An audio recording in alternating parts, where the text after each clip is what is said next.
पहले इम्तियाज जलील, मैं आपके पास आ रहा हूं यह सवाल लेकर कि एक वक्त था, यानी अभी से ठीक पहले के इंतखाबात में एमआईएम से कोई गठबंधन यानी इत्तेहाद करना नहीं चाहता था। सिर्फ हम अगर वंचित बहुजन अघाड़ी को छोड़ दें और सब पार्टियों ने इससे दूरी बनाई थी, लेकिन आज पटना में जो देखने को मिली है तस्वीर वो बहुत बिल्कुल मुख्तलिफ है। क्या आपको लग रहा है कि उसकी एक्सेप्टेंस बढ़ी है?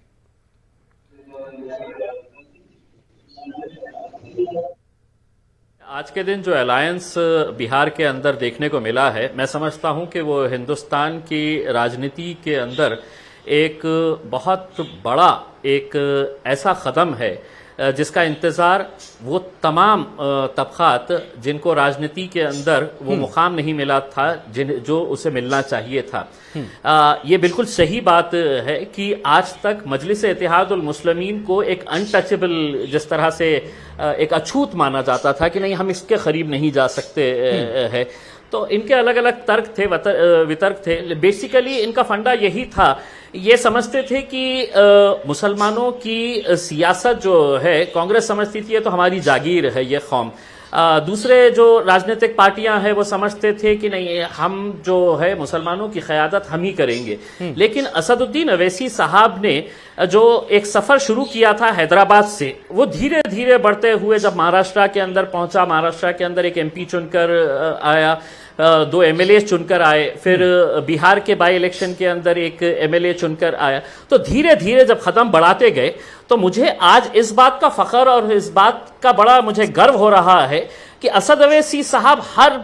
बार ये हमको बताते थे कि एक ना एक दिन वो दिन जरूर आएगा जब लोगों को ये समझ में आएगा कि हम अपने हक की लड़ाई लड़ रहे हैं, और वो हक की लड़ाई के अंदर ये मजबूर हो गए कि हमारे साथ इन्हें आना पड़ेगा। और आज जितनी भी राजनीतिक पार्टियां साथ में आई है, आप देख लीजिएगा कि दलितों का या पिछड़े वर्गों की जिस तरह से राजनीति की गई है, मुसलमानों के साथ जिस तरह से इन्हें सबको है तो एक रबर स्टैम्प की तरह इस्तेमाल किया जाता रहा है कि आपका काम, आपकी कौम का काम, आपके जो समाज का काम है बस वोट देते रहो हमें, आपका नेतृत्व हम करेंगे। अब इसका नेतृत्व मतलब यह है कि राहुल गांधी हमारा नेतृत्व करेंगे, मुलायम सिंह यादव हमारा नेतृत्व करेंगे, शरद पवार साहब हमारा नेतृत्व करेंगे, लेकिन असद अवैसी साहब नहीं कर सकते आपका नेतृत्व। लेकिन जब लोगों ने यह देखा कि 2015 के अंदर जब किशनगंज इलाके के अंदर हम लोग इलेक्शन लड़ने के लिए गए थे, महज 6 सीटें हमने लड़ी थी, लेकिन वहां पर जिस तरह का एक बहु तैयार किया गया था कि देखिए अब ये वोट काटने आए हैं, ये